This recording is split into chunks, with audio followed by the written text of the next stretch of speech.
So you said you left trading in what year? I 2000? left trading in 2004. Okay. Yeah, almost 5 years. I was there from 99 to 2004. I was an equity trader, active trader.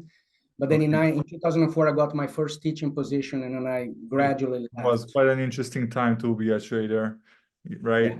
And how how does that transition happen from trading to being a professor? And what is like the hiring process if you want to go the academic route?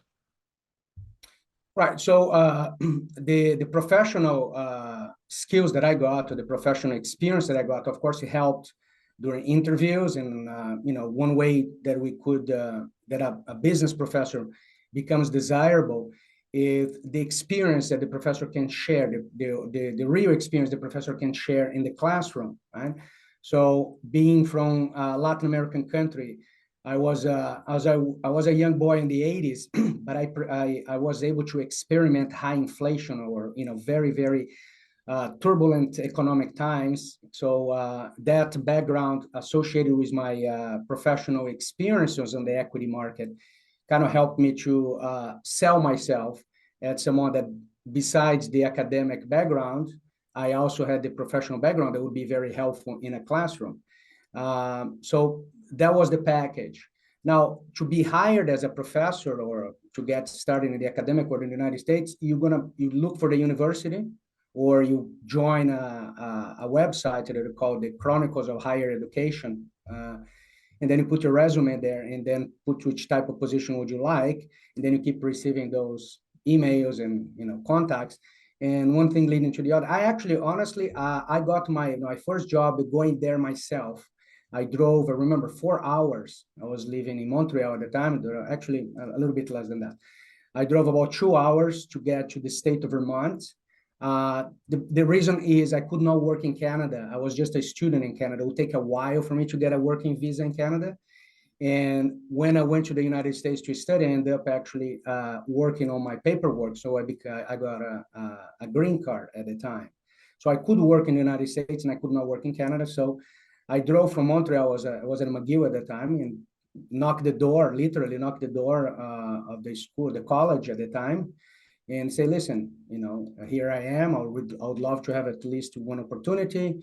And I think I did a good job selling myself. I got an interview, and then I impressed the folks over there. And then next thing I see, they hired me for one class.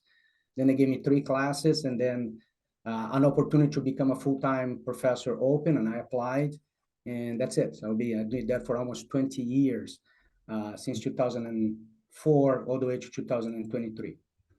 Okay, okay, okay. What courses did you teach? So I did start. I started with economics, especially because I like that background in hyperinflationary scenarios, and understanding how to correct the numbers from one year to another, things like that. That one was kind of relatively very easy for me to understand because I live it. So I think that helped. So I got a position teaching economics, macroeconomics. But my background was accounting and finance, so I was just waiting for the opportunity to take it, one of those positions open. And then the next class I got was financial management and financial accounting. That was more on my backyard. And that's it. I started doing those, and then eventually we progressed, and we ended up creating an accounting program for the university. I ended up being the chair of the business department of that university. So things really progressed once I started in the academic, which shows to me that that's really what I like it, really I love finance. Don't take me wrong, I really do. I love how those things work. I know how those, the method of valuations in read the market and things like that. But that's not enough for you to be a trader, to expose yourself to the market. You need also that personality, right? The right personality to be there. And I found myself with the right personality to be in the classroom teaching the students that would like to learn more about finance, getting MBAs or even bachelor's degrees in finance, and pursuing a career in the financial market. I found more comfortable doing that.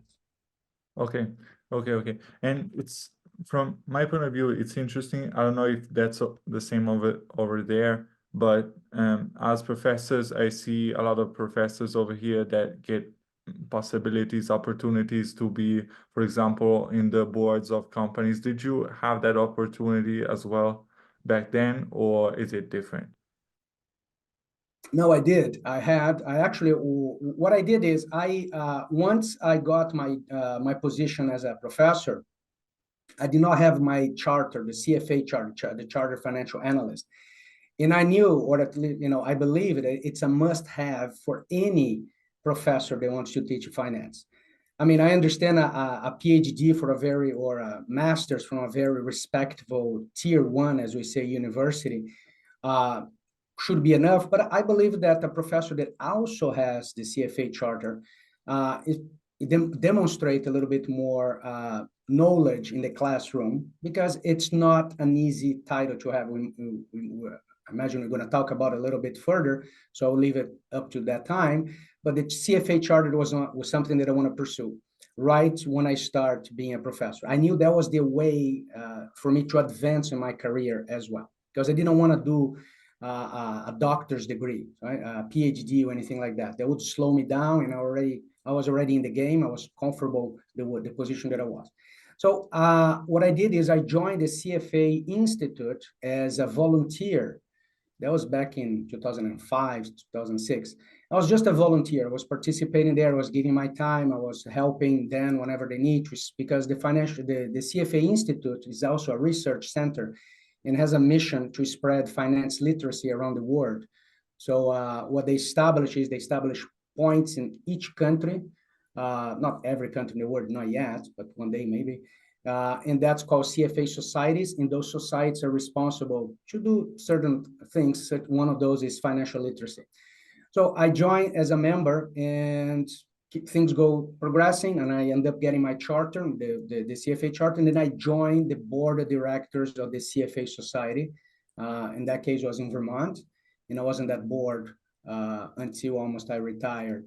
I started with the academic committee, so I was in charge to going to universities and talk with students, finance clubs, investment clubs. In the United States, it's very popular, the universities, to have investment clubs on the business schools.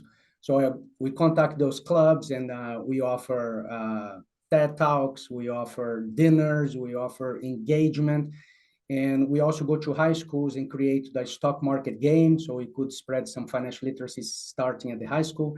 Anyway, so I was in that job on the board of directors, and then I ended up being vice president of the board of directors when the opportunity arrived. So I was able to kind of coordinate a little bit more what the society was doing.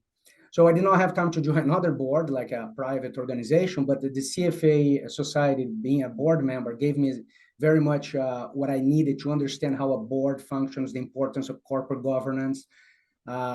Even now, I understand very well the importance of ESG, environmental social governance, because of that time that I was at the board of directors. So it was a great experience I had. Okay. So you felt